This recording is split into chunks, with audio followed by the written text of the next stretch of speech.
Amén. La maravillosa gracia de Dios, que por ello tenemos el perdón de nuestros pecados. Voy a dar lugar a nuestro hermano. Hola hermano, buenas noches a todos, bienvenidos, un gusto y un honor estar nuevamente acá junto a vosotros. Dios les bendiga y espero poder ser de utilidad para vuestro conocimiento en el día de hoy. Muchas gracias. Bueno, siendo así, entonces estamos comenzando con esta tercera clase del curso Iglesia y Santidad, que corresponde al estudio de la primera epístola del apóstol Pablo a los Corintios. Bueno, algo ya habíamos avanzado, por supuesto, y ahora adentrarnos al capítulo 6 de Corintios. Bueno, dentro de las tantas características que nos entrega Pablo aquí, es como lo decía en alguna ocasión anterior, es que no solamente hace un excelente diagnóstico del problema que evidentemente había, sino que ofrece la solución. Y es evidentemente seguir edificándose, no juzgar precisamente como lo mencioné creo que casi al final de la clase anterior, pero a razón de qué estamos habilitados para hacer eso. Precisamente por los puntos que pueden ver acá en pantalla. O sea, en primer lugar, no se les quita el título de creyentes, que insisto, eso está unido intrínsecamente al concepto que entrega tan generosamente el apóstol Pablo aquí, de que pese a sus pecados, precisamente como eran mutuamente pecadores, comillas más del promedio desde un punto de vista cuantitativo, entonces no eran las personas calificadas para juzgar a su prójimo, lo cual a su vez nos sirve a nosotros para entender también que ante Dios somos igualmente pecadores, cualquiera de nosotros, independiente de nuestra condición temporal. El ejemplo que siempre doy, en un par de horas, ya que uno de los dones que no tengo es el del buen sueño, voy a estar durmiendo. Empieza a ser tarde en Chile. Pero voy a ser menos pecador o ustedes también, durante el tiempo de nuestro sueño, pese a que obviamente no vamos a estar cometiendo ningún acto malo. No, vamos a ser igualmente pecadores ante Dios. Y eso corre tanto para los corintios que eran, digamos, comillas, más pecadores y los que en teoría no lo eran tanto. Pero aquí nuevamente entra el punto de la gracia de Cristo. ¿Por qué? Porque a causa de esa gracia, de ese amor de Cristo, es que precisamente podían seguir haciéndose llamar santos. Pero precisamente por eso también está el llamado a no juzgar al hermano cristiano. O sea, ante el pecado del hermano o hermana, podemos hacer muchas cosas, pero juzgarlas de ninguna manera. Lo cual no quiere decir que no deba suceder lo que está en la primera frase que pueden leer ahí. El creyente debe ser tan responsable que tiene que juzgar a los ángeles. No en el sentido de que esté capacitado para eso de parte de Dios, sino que debe estar, lo diríamos hoy en día, en la altura moral de poder decir, si tuviera esa oportunidad, podría hacerlo. Lo cual, insisto, no quiere decir que tengamos la autoridad, la autorización de parte de Dios para juzgar a nuestros hermanos.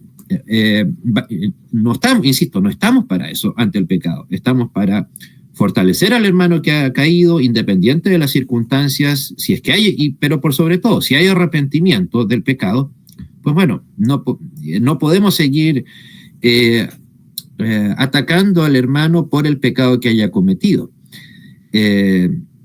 Insisto, a eso apunta el tema de no juzgar, pero lo cual no quiere decir, insisto, de que no debamos estar en la altura ético-moral cristiana, a la luz, qué sé yo, del Sermón del Monte, de los 10 mandamientos, de tener estar calificados para eso, calificación que aún así Dios no nos ha autorizado. Y de esa misma manera, porque esto es un regalo de Dios, no una obra meritoria nuestra, es que estamos llamados, según las mismas palabras del apóstol, a heredar el reino de Dios.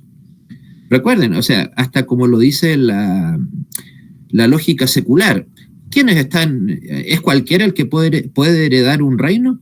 No, debe serlo la persona que está pertinentemente calificada y capacitada para hacerlo. O que la corona de la que sea que estemos hablando le haya concedido el derecho a estarlo. Por lo tanto, en este caso, ¿por qué nosotros podemos heredar el reino de Dios? Y estamos llamados a hacerlo. no solamente tener la posibilidad, porque precisamente ha llegado la gracia de Dios a nuestras vidas. Recordar, o sea, aquí como Pablo lo deja claro, esta no es una inyección a la autoestima del ser humano, sino, ni siquiera del creyente, sino al contrario, recordarnos que somos pecadores, y por lo mismo no estamos en condiciones de presentarnos ante Dios como adalides de la fe, como lo mejor que, aunque seamos buenas personas en apariencia humana. ¿Por qué? Como nos dice en otra parte de la porción bíblica, por cuanto todos pecaron, están destituidos de la gloria de Dios. Los que hayan sido descubiertos en pecado o no lo hayan sido. Recuerden ese punto. La gente que normalmente pasa disciplina o es duramente juzgada en sus iglesias no es porque sea más o menos pecadora que las demás, sino simplemente porque a esa persona se le descubrió en su pecado. Los demás no lo sabemos. Y precisamente para no caer en el error, es que debemos evitar el juzgar. No, insisto, no hablo de aplaudir, de felicitar al hermano o hermana por el pecado que haya cometido, pero no juzgar, de ninguna manera. Porque precisamente, tal vez de acuerdo a los estándares que podemos ver acá en Primera de Corintios, ninguna de las personas de Corinto no debería haber sido disciplinada. Evidentemente la situación de la conducta y doctrinal de las personas en Corinto, de los hermanos allá en Corinto, era bastante mala. No era precisamente una iglesia a la cual nosotros debíamos imitar. Pero, de nuevo, ¿por qué no se les quita el adjetivo, el apelativo de santos? Precisamente por el mérito de Cristo, no por las obras buenas que ellos hayan eventualmente cometido. También, continuando en el versículo 12 al 20, la gloria de Dios incluso incluye nuestro cuerpo. Y por eso ahí la insto a diferenciar del mundo secular de esa época y el actual. O sea, la verdad, ¿cuál posición referente al mundo era mejor o peor? Difícil saber. O sea, los pecados que abundaban en aquella época tal vez no existen hoy, o no tanto, o tal vez son matizados. Por ejemplo, bien sabemos que para el mundo greco-romano, que tanto se alaba en el día de hoy, incluso en las clases de historia de nuestros niños, era un mundo, digamos, en donde el adulterio no era visto como algo dañino, no era visto como algo malo, ni hablar de la fornicación. Recuerden el ejemplo que les daba, creo, la semana anterior, la entretención máxima que tenía el mundo secular romano, ¿cuál era? El circo. O sea, eso nos demuestra la tan baja la tan baja valoración que le daban a la vida humana. O sea, la gente iba a ver un espectáculo familiar, con niños incluidos, a entretenerse viendo cómo leones hambrientos devoraban incluso a niños. Pero eso quiere decir que esa situación tan paupérrima que había en esa época sea peor que la que tenemos ahora. O sea, simplemente las aberraciones que habían en aquella época eran distintas a las que tenemos hoy, en algunos casos. Pero eso no quiere decir que la situación nuestra no nos deba hacer estar más vigilantes aún. O sea, nosotros, recordemos, tenemos esa guía moral llamada Escrituras y sus mandamientos, la ley de Dios, que nos sirve de tres aspectos. La ley de Dios, recuerden, como espejo, como guía y como freno.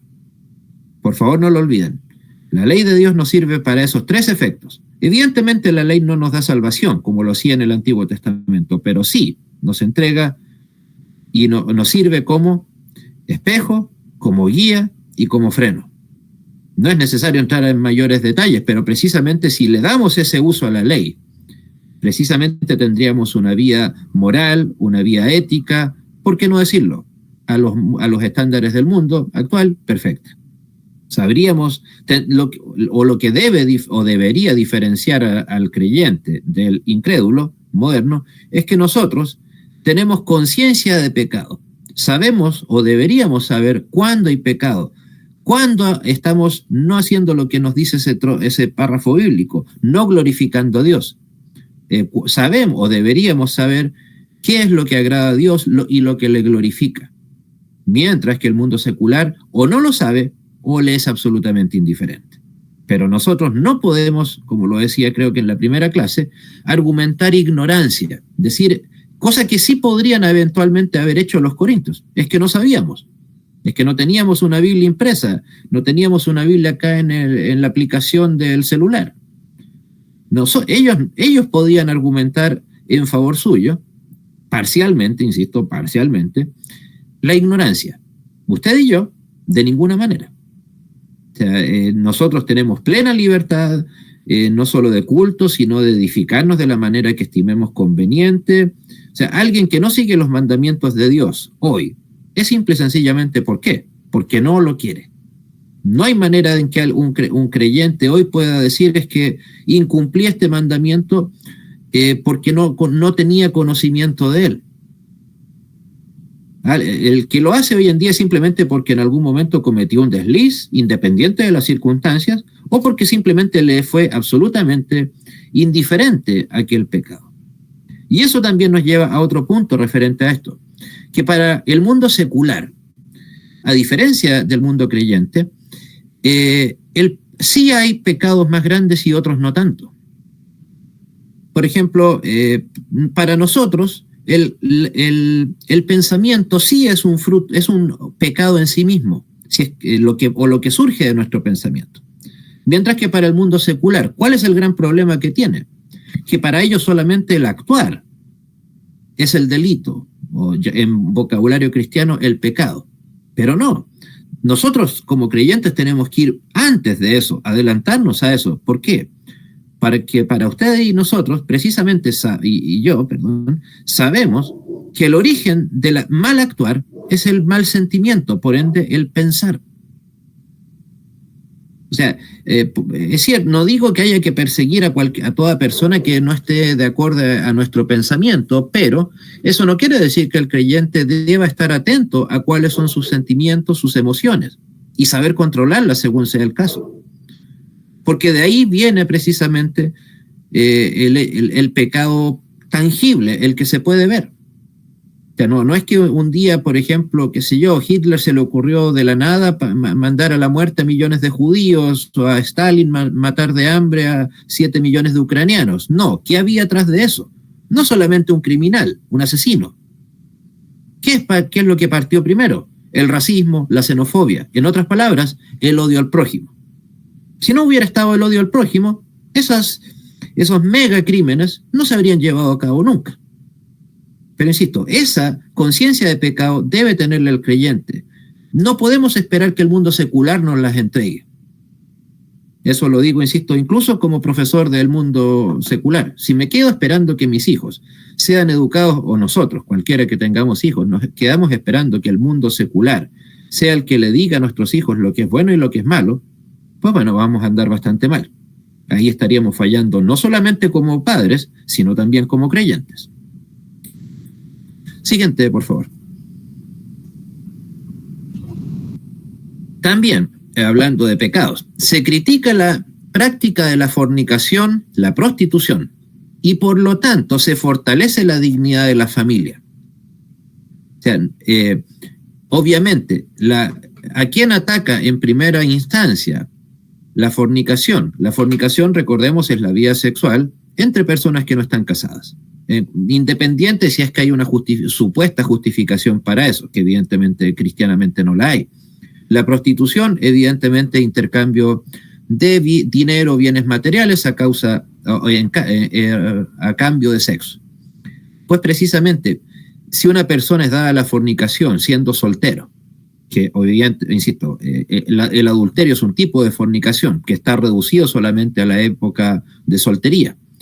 Si la fornicación a una persona le es indiferente, ¿por qué creen que eso va a cambiar una vez que simplemente firmó un documento que dice matrimonio?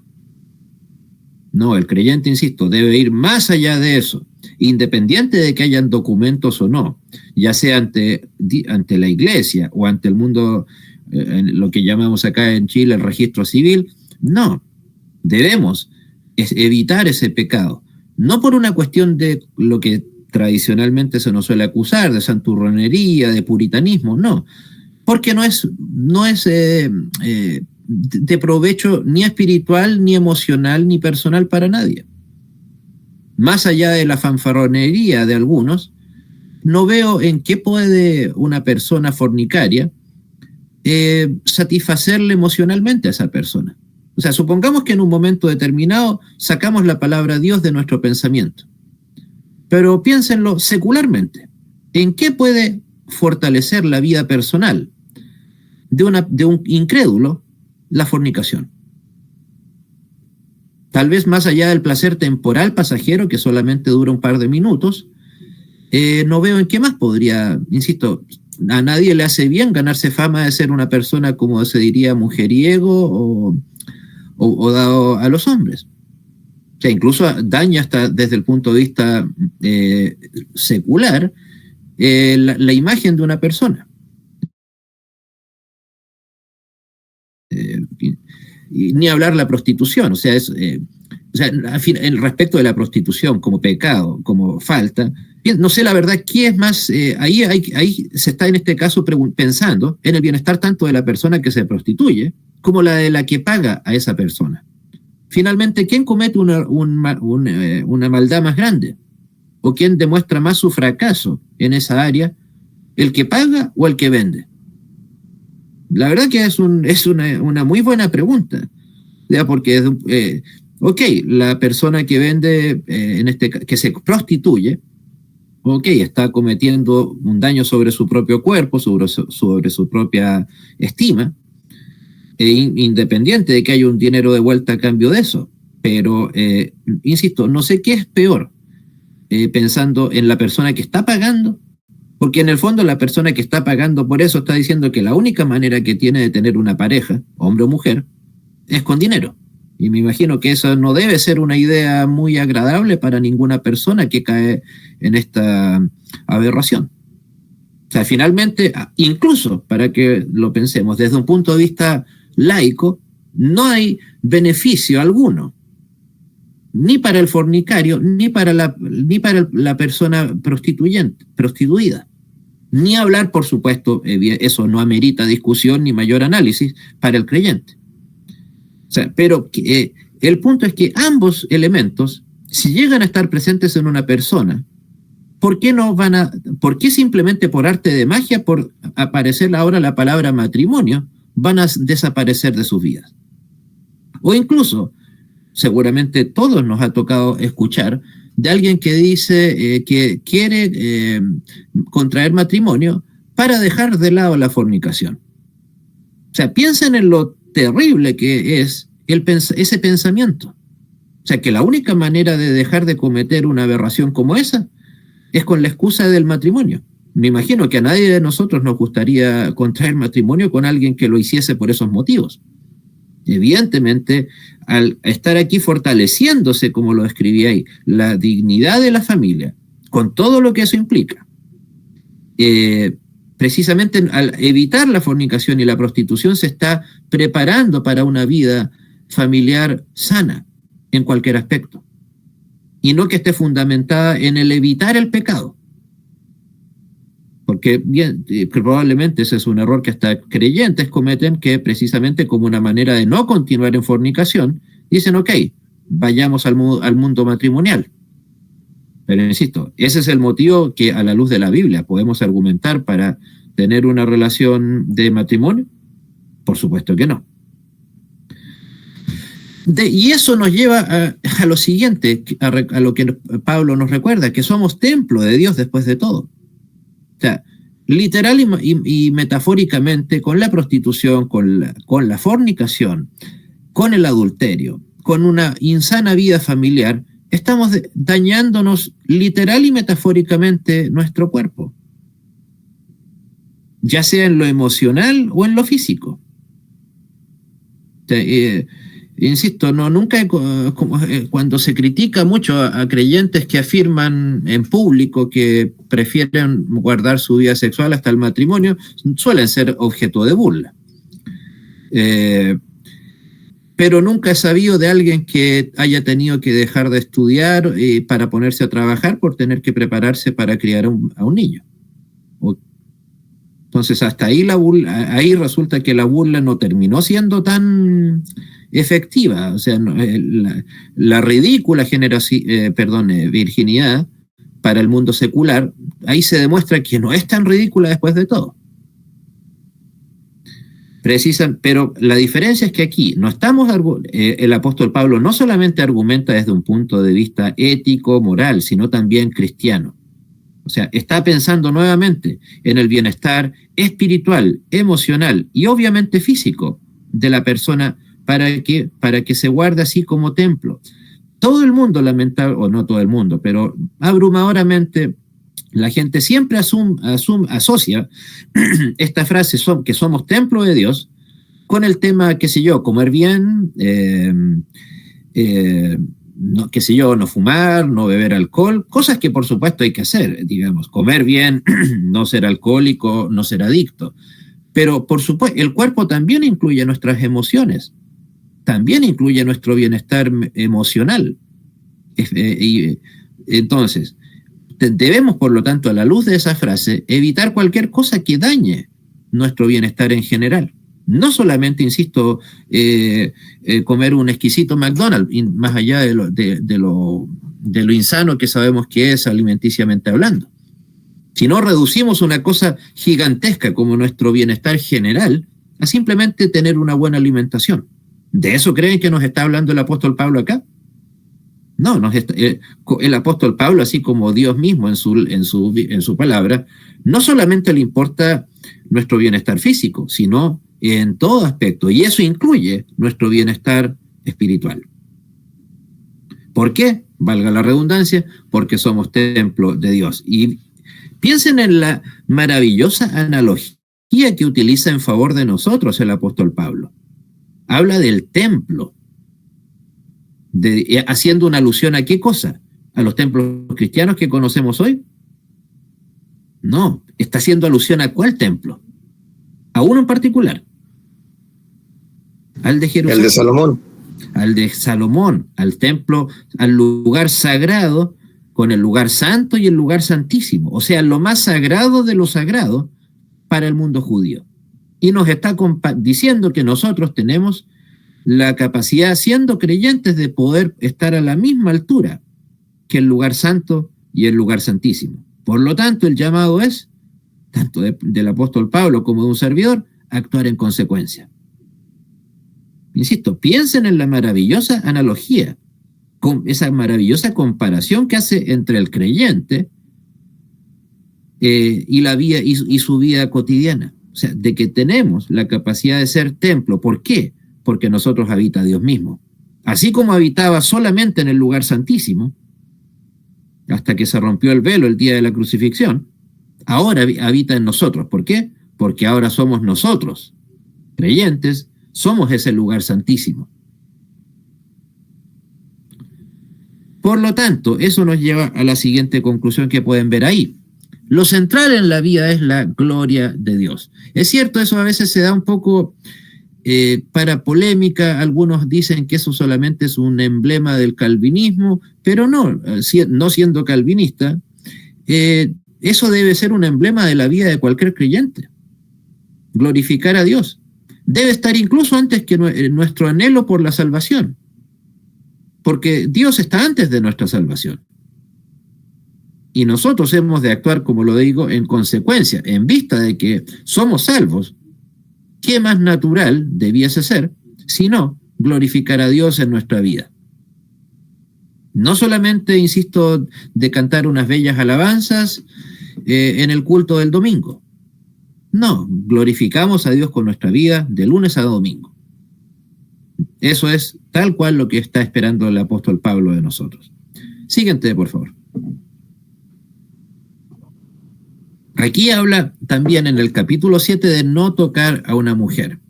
Pues bueno, hoy en día que tal vez está un poco más de moda ese tema, pero precisamente el apóstol Pablo se nos adelantó casi 1990 años, 1980, a ese respeto tan grande que se espera en favor de una mujer. O sea, curiosamente se dice que se nos acusa a los cristianos de que la Biblia es un libro machista, pero ya en el siglo I, antes que cualquier otra religión, antes que cualquier otra civilización, ya se estaba hablando de no tocar a una mujer. Y cuando en este tipo de palabras, en el antiguo mundo judío, el no tocar tenía un sentido muy literal. O sea, no tocarla nuevamente, tanto en el sentido físico como en el sentido emocional. Por algo recordemos el mandamiento de Éxodo. No codiciarás la mujer de su prójimo, de tu prójimo. O sea, ya nuevamente, primero va la intención, el deseo. O sea, ¿qué es lo primero que quiere cortar Dios ahí? El deseo insano del codiciar indebidamente a una mujer. Insisto, ya sea este versículo del capítulo 7 de Corintios, así como los 10 mandamientos, ya se está exigiendo, esperando primero del judío, ahora del cristiano, que parte de su vida espiritual sea el trato no solamente digno, sino sumamente respetuoso en santidad en favor de una mujer. O sea, y eso, insisto, tratándose viendo el contexto del que se nos habla acá, estamos hablando aquí, insisto, de su integridad emocional, física, porque no, obviamente también espiritual, etcétera, etcétera. O sea, no simplemente no agredir físicamente a una mujer, que lamentablemente casi es lo único que importa o ha importado durante mucho tiempo. Insisto, tal vez ahora, estos últimos 10 años se está hablando del tema. Pero ya aquí el apóstol Pablo nos hablaba de la protección integral de la dignidad de la mujer. Bueno, también respecto de la familia, que ya algo habíamos hablado hace unos minutos, y ahora de la mujer, que es parte obviamente igualmente fundamental de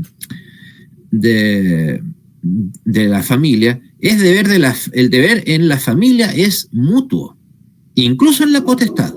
Nuevamente, otra inyección de dignidad inédita hacia la mujer. O sea, insisto, el concepto de no cometer adulterio, de no codiciar a la mujer, es algo que estuvo absolutamente ausente en el mundo secular hasta recién, pero y aún así ahora, cuando se habla del tema, se hace principalmente por motivos más de autoestima, más que por un tema. Acá, en cambio, está vinculando la vida espiritual de los creyentes con el respeto a la mujer y por lo tanto de su dignidad, con todo lo que eso implica. O sea, pero recordemos, aquí estamos hablando del siglo I, en donde las palabras tenían una literalidad mucho más grande que para nosotros.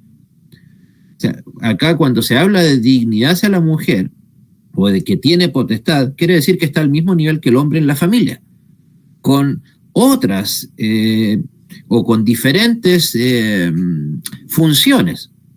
Porque claro, a veces se nos acusa en el mundo cristiano de que la mayoría de las iglesias protestantes en particular, obviamente el Vaticano, pero ellos no son cristianos, por supuesto, no tenemos el liderazgo en general de la mujer, pero haciéndonos creer que lo único importante y valioso que puede llevar a cabo una mujer en una iglesia es dirigirla. Siendo que a los hombres nos fue negado un don que precisamente el mundo secular repudia hoy en día, pero que es el más importante de todos, que es dar vida. Insisto, piénsenlo ustedes, hermanas, especialmente. ¿Qué es más importante? ¿Dar vida o dirigir una congregación? Y ese es un don, o sea, la respuesta es creo, evidente. Dar vida. Y eso, insisto, es más importante que dirigir una congregación. Es más, según lo que hablé en la clase anterior, la primera iglesia del creyente, ¿cuál es? ¿El lugar donde nos congregamos? No, la familia. Y de la cual es parte mucho más fundamental, en el sentido de que la mujer es la que da vida, la mujer, no el hombre. Por lo tanto, se habla aquí de concesión, no de mandamiento. En otras palabras, lo que debe sustentar al matrimonio es el amor, no el orden, en el sentido de ordenar algo, de exigir cosas. Por lo tanto, este versículo, este capítulo echa por sí solo a tierra el pretendido sacramento del Vaticano, del sacramento o la ordenación sacerdotal, que es lo que nos inculca o nos trata de inculcar los romanistas. O sea, pareciera que para los romanistas la única manera de valorar el matrimonio y por lo tanto la familia es convirtiéndola en un sacramento. Acá no hay ninguna insinuación para que el sacramento, la Biblia, en esta parte, nos insinúe que el sacramento, que la familia sea un tipo de sacramento. Pero lo cual no quiere decir que no sea igualmente valiosa. Insisto, es más valiosa que la iglesia en sí misma. Existe antes que la iglesia. Existe antes que el pueblo de Israel. O sea, la primera institución, si pueden pensar o entregar una frase que defina en una sola línea qué es una familia para un cristiano, es primera institución creada por Dios. ¿Hay otra? ¿Se le ocurre otra? No. Dentro de todos los castigos que se mencionan en la Biblia a razón de la caída en pecado de Adán y Eva, en ningún momento se modificó ni minúsculamente los roles en la familia, los motivos para los cuales estaba. Por lo tanto, recuerden, para un creyente, al dignificar y valorar la familia, incluso desechándola como sacramento, se está también dando una dignidad a la mujer que es absolutamente inédita en la historia de la humanidad. Solo por dar un ejemplo concreto de eso, ¿cuál fue la primera persona que escribió un libro o habló sobre el tema igualdad entre el hombre y la mujer? Un personaje que tristemente ni siquiera se menciona, ahora que faltan 2 días o menos, bueno, en Chile sí, 2 días y un par de minutos, para el Día Internacional de la Mujer. El pastor, de los franceses. Hugonote, muchas gracias, de la Barré, Jean-Paul François de la Barré.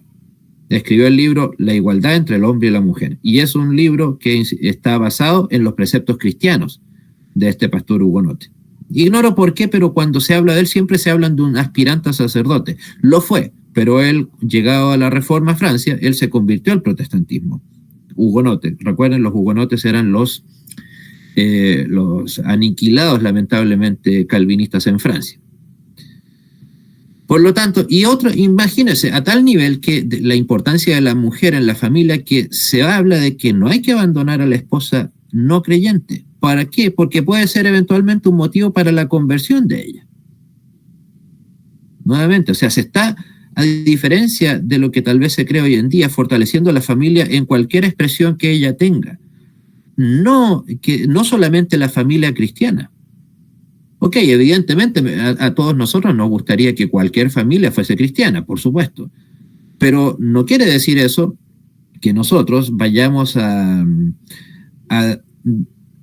quitarle valor a la familia secular, a la familia de no creyentes. No, esa familia como familia es tan importante, tan valiosa, tan necesaria como la familia cristiana. O sea, recordemos, o sea, hasta el mundo secular, con algo de sentido común, de lo poco que va quedando, reconoce que la familia es el núcleo fundamental de la sociedad. Precisamente porque el mundo ateo que nos está rodeando, precisamente lo que más ataca es la familia, porque así puede destruir cualquier cosa. O sea, yo como profesor, disculpen la autorreferencia,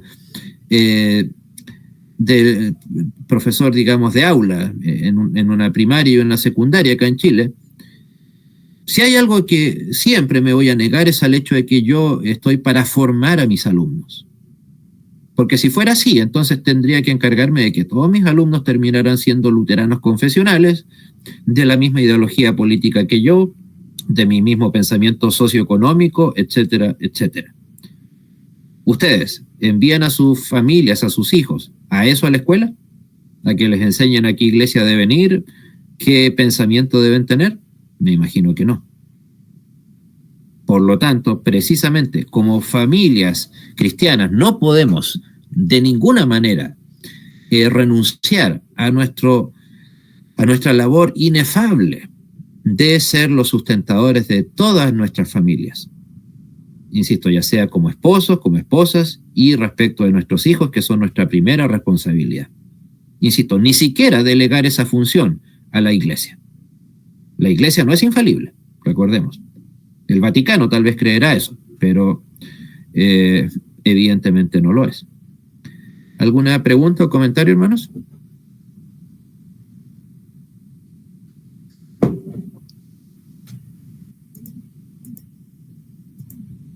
Bueno, siguiente, por favor. Ya entrando en el capítulo 7, se llama a la no desesperación en la vida en pareja. Obviamente, en este caso está hablando inequívocamente, nuevamente, de la familia. Como lo dice ahí, por sus consecuencias. O sea, si después de todo la familia es el baluarte, el pilar de la sociedad, y ese baluarte está en estado de desesperación, independiente del motivo, por supuesto, eso no va a servir de nada en la edificación tanto personal, emocional, así como espiritual de los miembros de la familia. Y eso que estamos aquí hablando, no de la familia de mis hermanas y hermanos que están acá escuchándome, o a la de un servidor.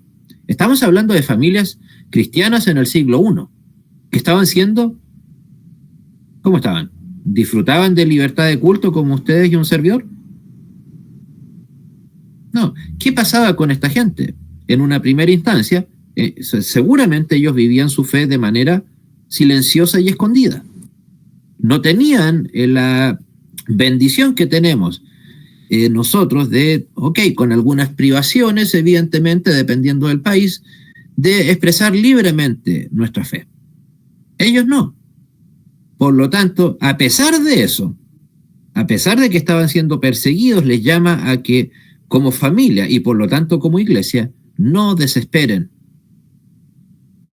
O sea, insisto, nuevamente, este tipo de palabras hay que entender bien por qué se dijeron, a quiénes y cuándo. Y esa época, insisto, estamos hablando de un mundo que tal vez, o sea, aunque no hablaba de la libertad como lo dice hablar ahora, pero no por eso le negaba la libertad fundamental a la gente, la libertad de expresión, la libertad de religión, etc. Pero aún así, el apóstol Pablo les llama a no desesperar. Nuevamente, ¿por qué? Porque fuera en apariencia justificada la desesperación, ¿en qué aprovecha? ¿En qué sirve al creyente, incluso a la persona, al matrimonio común y corriente, no incrédulo? ¿En qué le sirve la desesperación por la situación en la que está viviendo? Recordemos, más aún en este caso, el mismo apóstol Pablo que nos habla del fruto del Espíritu. Uno de esos es es lo contrario a la desesperación. ¿Cuál es?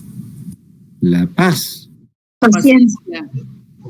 La paz y la paciencia, que claro, es que recuerden, por algo se llama el fruto del Espíritu, no los. Uno tiene que estar unido necesariamente al otro. Si no hay paz, ¿puede haber paciencia? Si no hay paciencia y paz, ¿puede haber benignidad? Si no hay amor, ¿puede haber cualquiera de los otros? No. Insisto, o sea, aquí Pablo está siendo coherente con el resto de su mensaje. Les está diciendo, en el fruto del Espíritu, tengan paz. Y acá les está diciendo, a pesar de la situación que viven, no caigan en la desesperación. Bueno. O sea, una pregunta. Sí, dígame. Entonces, los frutos del Espíritu que se describen en Gálatas son, digamos, como que la explicación a detalle de lo que significa el fruto del Espíritu. El fruto del Espíritu es uno que se divide en gozo, paz, paciencia, benignidad, amor, todo eso. ¿Así es? Es que claro, insisto, piénselo así, si hay amor, ¿por qué no van a estar presentes todos los demás que usted acaba de mencionar? Claro. O sea, basta que falte uno para que toda esa especie de círculo, que lo queremos llamar así, quede incompleto. Ok. O sea, no es necesario que falten la mitad para que podamos eventualmente caer en lo que dice ahí, desesperación. Entonces, cuando nosotros, cuando nosotros vivimos en la presencia de Dios, seguros de que el Espíritu Santo mora en nuestro corazón, en nuestra mente, en todo nuestro ser, quiere decir que en consecuencia va a haber todo eso y que va a ser de manera espontánea. No voy a decir, bueno, ahora va a actuar el amor, no, ahora va a actuar la paciencia, no, sino que por el hecho de tener el Espíritu Santo, todas esas buenas actitudes van a ser espontáneas. ¿Así es? O así debiese ser, al menos. Es que, y de nuevo, puede analizarlo incluso comparándolo con la vida cotidiana, no necesariamente espiritual hoy en día. Un servidor, por ejemplo, al igual que el hermano Pablo, que está por ahí, somos chilenos. Sabemos acá que nos guste o no, en algún momento de nuestras vidas nos vamos a tener que encontrar con un fuerte terremoto. O sea, esa es una realidad que no vamos a cambiar. Okay. El último, tristemente, fue el año 2010, que obviamente, ignoro al hermano Pablo, pero a un servidor casi le costó la vida. ¿Qué obtenemos no teniendo paz el tiempo anterior o posterior a ese terremoto o durante ese terremoto? No estoy diciendo que haya estado tranquilo, no, para serle franco, un servidor, sentí que me iba a morir en cualquier momento, que el lugar donde estaba se iba a venir abajo de encima mío y bastante poco que faltó para eso. Evidentemente la imagen fue desoladora, más o menos haber perdido unos $3,000 en bienes materiales. Pero, insisto, ¿qué obtengo si no tengo paz conmigo mismo ahora? Pensando, caramba, ¿y si nos viene el siguiente terremoto, falta poco, falta mucho? O sea, entonces eso se convierte ahí en confianza total en Dios. Claro, y tomarnos también del versículo, a los que aman a Dios, todas las cosas les ayudan a bien. De nuevo, disculpe la autorreferencia, pero nos imagina lo maravilloso que fue cuando ese día 27 de febrero, en la noche, finalmente pude tener conexión a internet y encontrar más o menos 75 correos electrónicos de mis hermanos en Estados Unidos, México, Alemania, Francia. Incluso en esa época todavía no existía Zoom. Hasta lograron hacer un culto de oración en favor de un servidor. Okay. O sea, no puedo decir que fue una experiencia exclusivamente horrible, porque se podría imaginar que sentirse así de querido, que había ese nivel de preocupación, por supuesto fue muy reconfortante. Okay. Siguiente, por favor. Bueno, también aquí ya cambiamos de manera bastante radical la temática, lo cual de nuevo nos insinúa bastante el hecho de que los corintios tenían varios problemas. Por algo ahora, después que hablaba de los problemas que aquejaban a la familia, ahora hablamos de los ídolos. O sea, y podrá parecer extraño que escriba ahí, amar a Dios es sinónimo de conocerle. Precisamente, ¿de qué manera usted puede evitar los ídolos o la idolatría si no es precisamente conociendo certeramente cómo es el Dios en el que usted y un servidor creemos? No hay manera, digamos, de no caer en idolatría si es que no conocemos al Dios bíblico. O mejor dicho, conociendo el Dios bíblico, no hay motivo para caer en la idolatría. O sea, eso también es un llamado, tal vez, a volver de nuevo a los 10 mandamientos. No tendrás dioses ajenos delante de mí. No se trata bien, simplemente, ok, alguien podría decir, es que no adoro a Alá, no adoro a Buda, no adoro a Mahoma, etcétera. Pero, ¿qué es no tener un Dios ajeno? Uno mismo puede convertirse en su propio ídolo, en su propio Dios. Por ejemplo, un asesino, un criminal. ¿Cuándo se convierte en su propio Dios? Cuando se considera tan valioso, tan importante para decidir sobre la vida de otro. O los grandes criminales, insisto, ¿por qué eran básicamente idolatrados? Solamente por mencionar a Adolf Hitler, que recibió el apoyo hasta de niños, hasta el último de sus días. precisamente porque él se puso en ese lugar, en el lugar de Dios. Él era un objeto, personas como él eran objeto de idolatría. No se, insisto, no se trata de algo tan simplista como decir es que no tengo a otra persona y que le hago llamar Dios. Insisto, uno mismo puede convertirse en su propio Dios. Bueno, de hecho esa frase en algún momento fue bastante utilizada. Yo no creo en, o no me interesa Jesús, Jehová, etcétera, porque yo me creo mi propio Dios. Esa es una frase que probablemente todos hemos escuchado alguna vez. Pero grafica bastante bien la realidad de la que estamos hablando. O sea, otro Dios, un ídolo, es cualquier cosa que le quita el lugar de primacía que solamente le corresponde a nuestro Dios. Y ese podemos ser nosotros mismos. Incluso, cuidado, puede ser nuestra propia iglesia.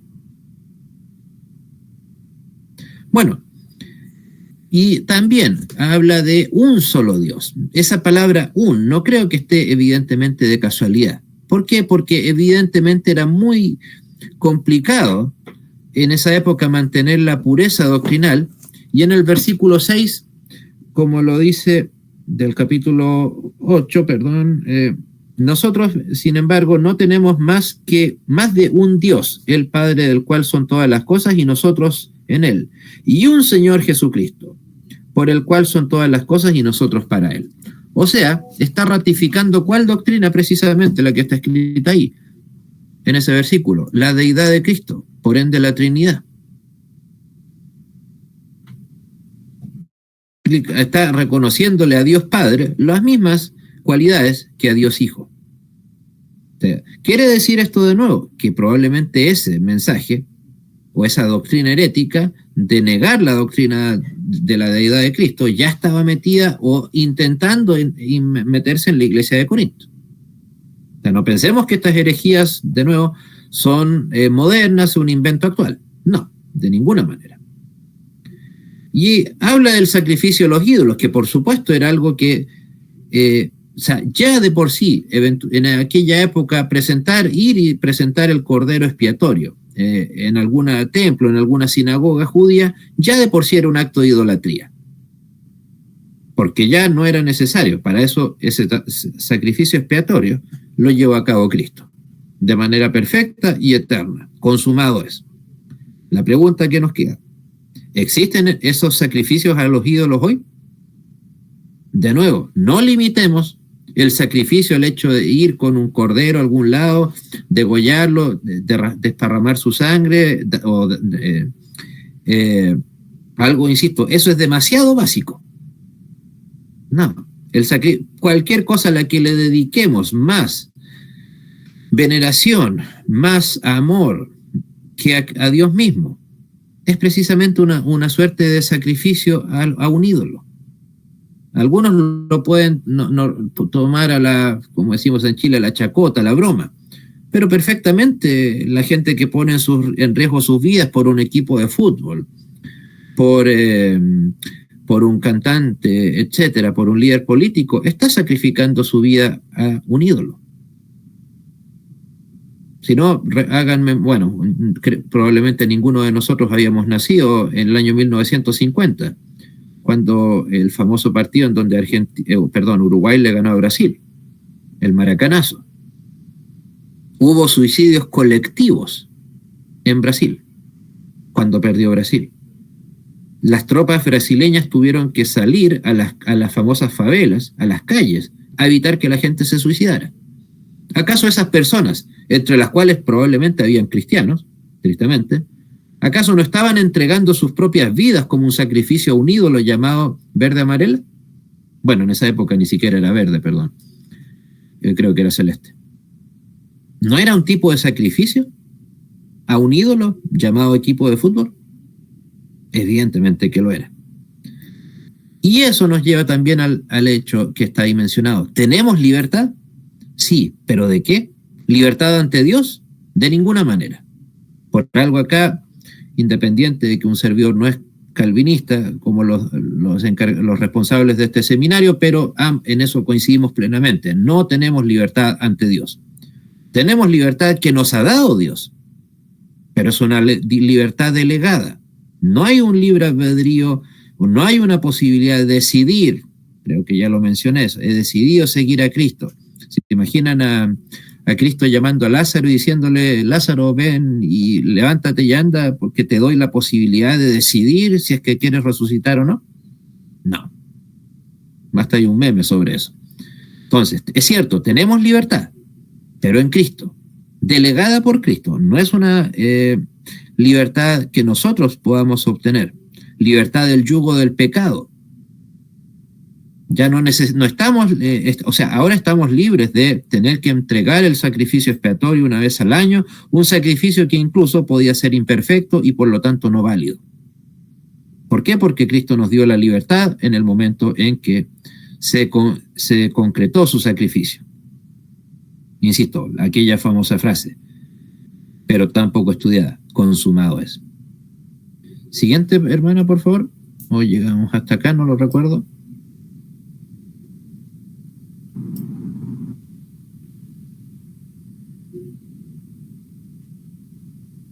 Ok, bueno, en vista de lo álgido que es este tema, bueno, solamente mencionar, pero lo vamos a profundizar en la siguiente clase. Queda aquí la pregunta, ¿qué es un apóstol? Precisamente a la luz de la Biblia, un apóstol es alguien en primer lugar que conoció a Cristo en persona, cara a cara, que tenía pleno conocimiento bíblico, no era simplemente ni siquiera cualquier creyente. Y no es que aquí se esté negando el sacerdocio universal de los creyentes, sino que simplemente no cualquiera podía hacerse llamar así. Y por lo tanto no podía caer en la autoglorificación, pero por sobre todo, a diferencia de los autoproclamados apóstoles modernos, eran siervos, no eran autoridades, no eran personas que andaban adivinando el supuesto futuro. Nuevamente, disculpen la autorreferencia, pero un servidor tuvo la oportunidad de escuchar en Buenos Aires el año 2005 al autoproclamado apóstol Alberto Motesi, que tuvo un arranque, no sé cómo llamarlo, arranque de lo que quieran llamarlo, pero comenzó a profetizar. Como él era apóstol, se consideró capaz de profetizar. ¿Y qué dijo? Y esos videos están en internet, por cierto, no es necesario que crean a ciegas conmigo. Decía, Argentina le dice no a la corrupción, le dice no al aborto, no a la tibieza espiritual, no a la corrupción. Díganme, sin necesidad de ser unos sociólogos o políticos de alto nivel, cualquiera de nosotros, ni siquiera yo. ¿Una sola de esas palabras se cumplió?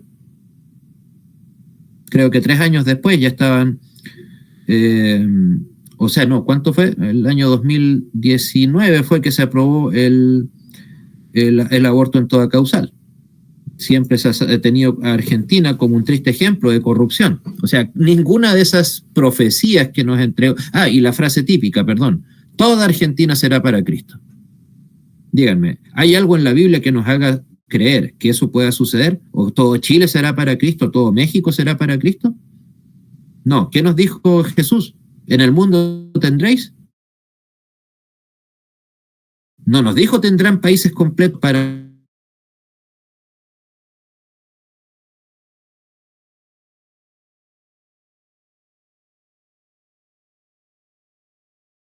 Una promesa puede hacerse llamar como tal. ¿Por qué? Porque nadie de nosotros ha conocido a Cristo cara a cara, esos apóstoles, ni tiene las cualidades que se mencionan en la fe cristiana. Pero insisto, todo en vista de la hora, para dejar tiempo a las preguntas, vamos a terminar en esta parte. No sé si esta parte la dirige usted, hermana. Sí, ¿alguna pregunta antes de cerrar la sesión? Veo que la hermana Dulce Zavala. ¿Qué tal? Buenas noches. Son las 9 de la noche. Quisiera saludarlos nada más porque tengo una reunión. Pastor Andrés, te agradezco personalmente siempre los comentarios tan precisos que haces. Gracias por una sesión más.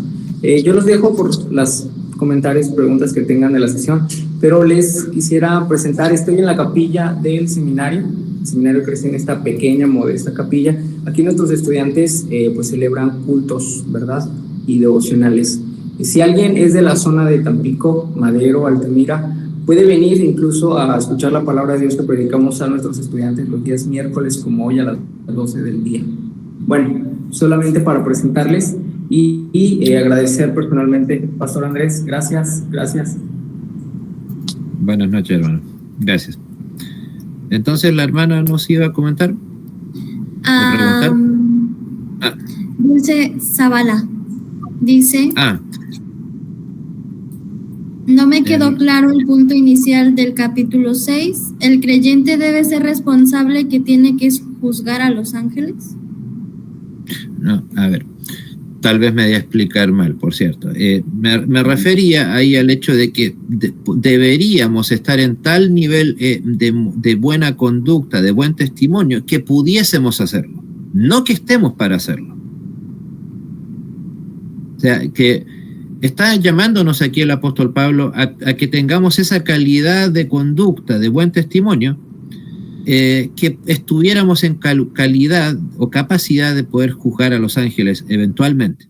Insisto, probablemente es una figura retórica que utiliza aquí el apóstol, pero insisto, es un llamado a mantener el máximo posible, si acaso no. Claro, muy bien, gracias. Sí, es un llamado a tener ese nivel. No que podamos ejercerlo o que debamos ejercerlo, sí, evidentemente que no. Pero eso lo cual no quiere decir que no debemos anhelarlo. Por supuesto, el mejor testimonio posible debe ser el anhelo de cualquier creyente. A su servicio. ¿Alguien más? No sé si hay en la lista. Bueno, creo que no. Creo que alguien dijo una pregunta. Elizabeth Cabrales.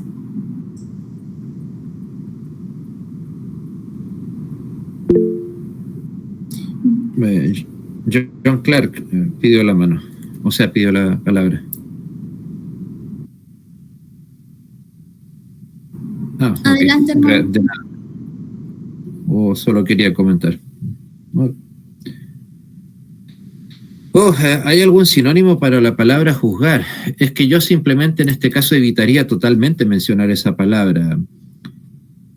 Analizar críticamente tal vez podría ser, pero es que como sea, de una u otra manera, si es que involucramos en el análisis del pecado de un hermano, la palabra juzgar, insisto, debe estar de más. Por eso, por algo el apóstol nos dice que no juzguemos. O sea, en ese sentido, ¿para qué vamos a utilizar una palabra que se puede con mayor razón prestar a segundas interpretaciones?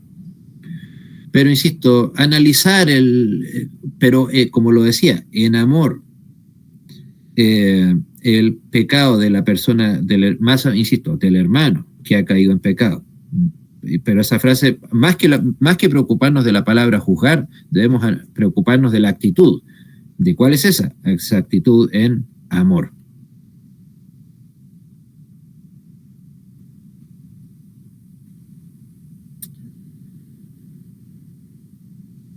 Amonestar, es que no es exactamente lo mismo la palabra amonestar con juzgar, porque amonestar no necesariamente se aplica a alguien que ya ha cometido un pecado. Por ejemplo, ahora yo les estoy amonestando para que estudien la Biblia. Eso no está necesariamente vinculado a un pecado. Obviamente estudiar la Biblia no es un pecado. Pero amonestar es instar a que algo se haga o se deje de hacer. No necesariamente en un sentido crítico. También puede ser en un sentido positivo. Hermana Hilda. Sí, fíjese que yo estoy de acuerdo cuando usted estaba comentando lo de la amonestación a las personas que fueron descubiertas en pecado y que muchas de las que están dentro de la iglesia también están pecando, pero pues que no se ha detectado. Estaba pensando que, bueno, sí, tenemos o se debe ¿cómo se dice? Amonestar, se debe de ponerle una disciplina. Sin embargo, muchos se van. Porque nos ha faltado esa estrategia de buscar de acompañarlos, de amarlos y de buscar que no se alejen, sino que pasemos esa disciplina en comunión con Dios, reconociendo la falta y tratando de y con todo el corazón, bueno, ¿cómo le diré? Tratando de volver a que la vida espiritual que fue dañada, el Señor trabaje en su corazón. Pero generalmente, bueno, en las iglesias presbiterianas, que es la única que yo conozco, se castiga, se disciplina y lo dejan solo. Y se queda solo el hermano. Y ya nadie se acerca a él.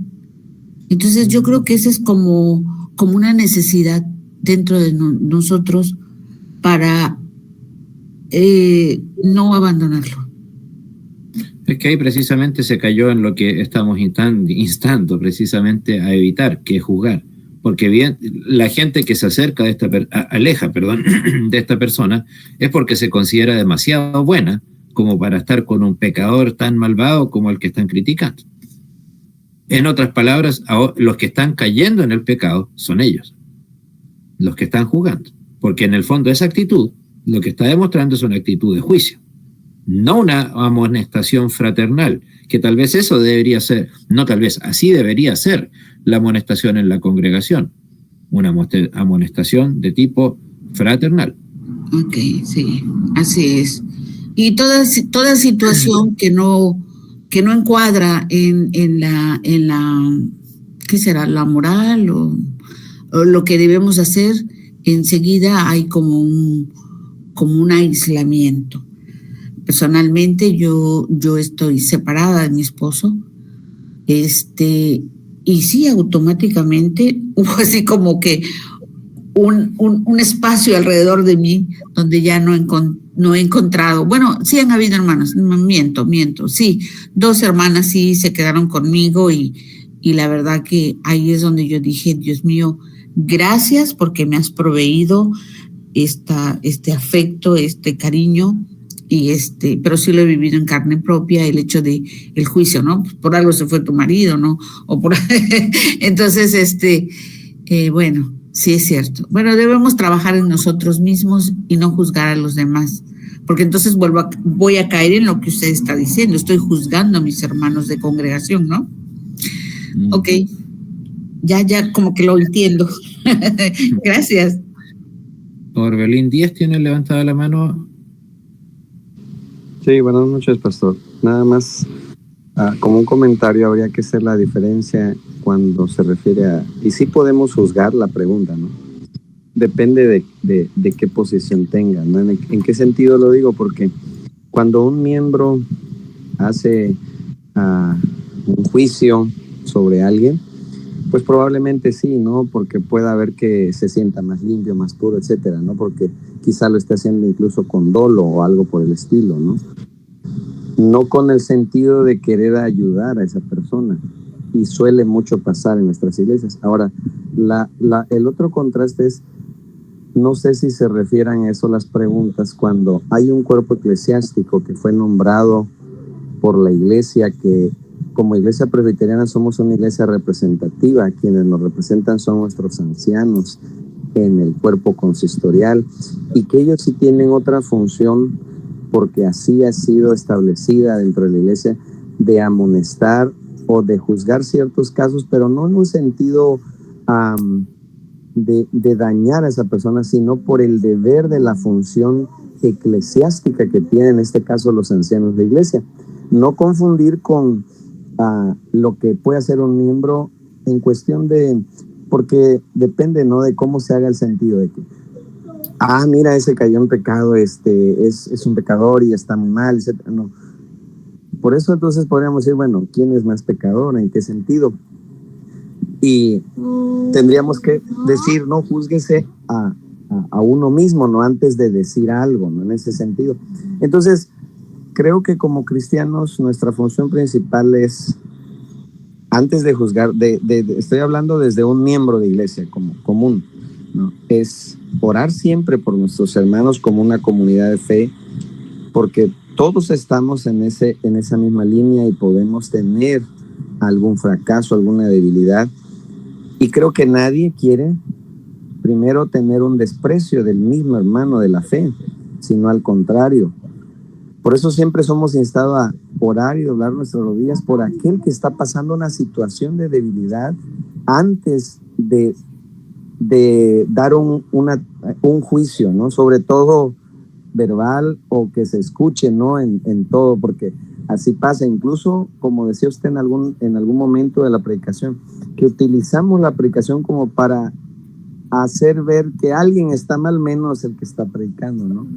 Entonces, ahí es donde creo que radica esa parte, de tener ese cuidado como miembros, de que no tenemos esa calidad de la perspectiva de miembro de juzgar al otro antes de ayudar a fortalecer su fe o a fortalecer esa debilidad en la que ha caído, porque todos estamos en ese trabajo, ¿no? En ese proceso de transformación y de perfección hasta que Cristo venga. A diferencia de la función que hace el consistorio de la iglesia, que incluso tiene otra connotación. No sé si me estoy dando a entender. El consistorio no está para condenar al pecador, o sea, eso, no, insisto, y más aún teniendo en cuenta el hecho, como lo hayamos repetido, de que todos somos igualmente pecadores ante Dios. Entonces, insisto, tanto la congregación en su totalidad como un consistorio, el presbiterio, etcétera, la congregación, dependiendo del sistema de gobierno que tenga cada iglesia, insisto, tiene muchas funciones, pero no la de juzgar a sus hermanos. Evidentemente, insisto, el hermano pecador impenitente, pero que, insisto, lamentablemente todo este tipo de impenitencias se suelen siempre adjuntar a qué cosa, a los temas ético-morales.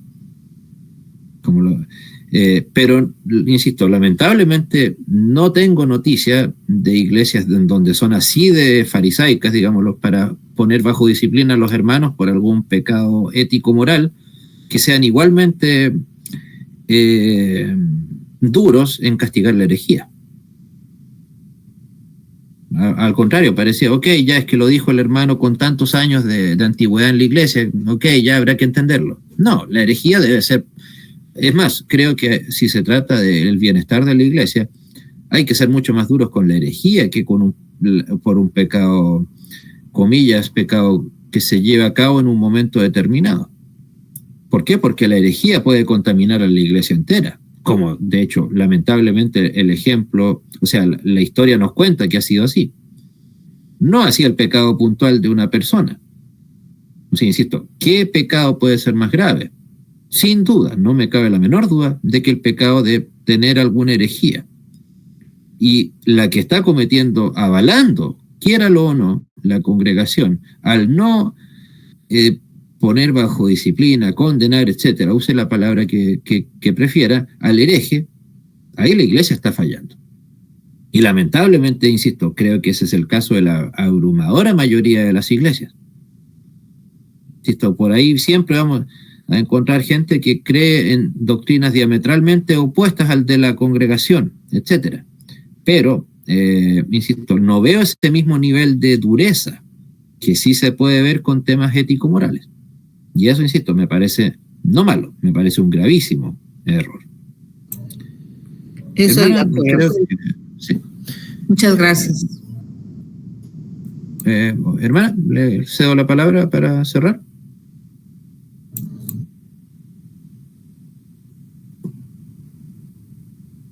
Sí, bueno, hermanos, gracias por estar en este tiempo.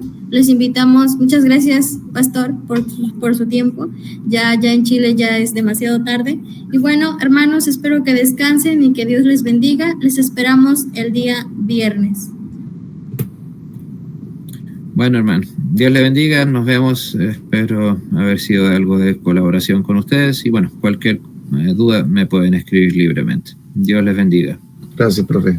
Gracias. Buenas noches. Bendiciones. Gracias, pastor. Buenas noches. Bendiciones.